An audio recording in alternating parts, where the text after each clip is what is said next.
Assalamualaikum warahmatullahi wabarakatuh. Kembali lagi bersama saya dalam video pembelajaran mata pelajaran ekonomi. Sebelumnya, terima kasih banyak buat teman-teman yang telah klik video kali ini. Video ini merupakan lanjutan dari video sebelumnya. Buat teman-teman yang belum tonton video part 1-nya, tonton dulu agar dapat memahami materinya secara utuh. Link video part 1 sudah saya letakkan di kolom deskripsi di bawah ini.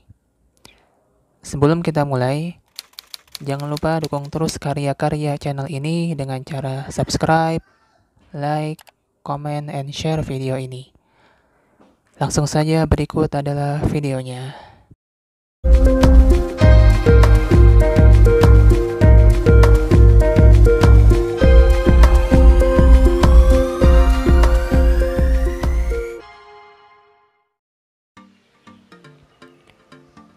Di video part kedua ini, kita akan membahas Badan Usaha Milik Daerah atau BUMD.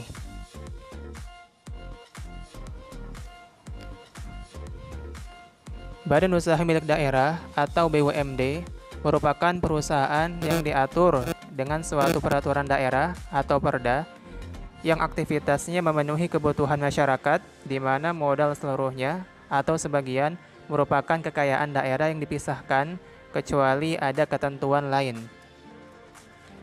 Bentuk-bentuk dari BUMD ada dua. Yang pertama, perusahaan daerah. Yang kedua, ada perseroan terbatas. Perusahaan daerah berdasarkan Undang-Undang Nomor 5 Tahun 1962, perusahaan daerah adalah perusahaan yang didirikan berdasarkan undang-undang yang modalnya untuk seluruhnya atau untuk sebagian merupakan kekayaan daerah yang dipisahkan, kecuali jika ditentukan lain dengan atau berdasarkan undang-undang. Contoh dari perusahaan daerah yang pertama, ada PD Pasar Jaya yang bergerak di bidang pengelolaan pasar. Yang kedua ada PDAM yang bergerak di bidang pelayanan air bersih. Lalu perseroan terbatas.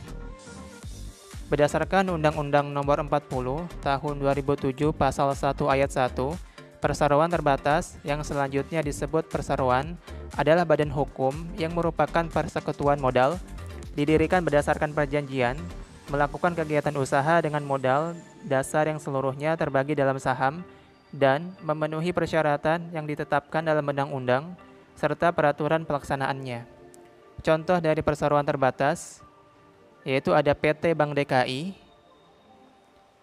lalu ada PT MRT Jakarta, lalu yang ketiga ada PT Transjakarta. Kemudian ciri-ciri BUMD. Yang pertama, didirikan oleh pemerintah daerah dan diatur berdasarkan peraturan daerah. Yang kedua, pemerintah daerah berkedudukan sebagai pemegang saham dalam permodalan perusahaan. Yang ketiga, pemerintah daerah memegang hak atas segala kekayaan dan usaha. Yang keempat, pemerintah daerah memiliki wewenang dan kekuasaan dalam menetapkan kebijakan perusahaan. Yang kelima, pengawasan dilakukan alat pelengkap negara yang berwenang.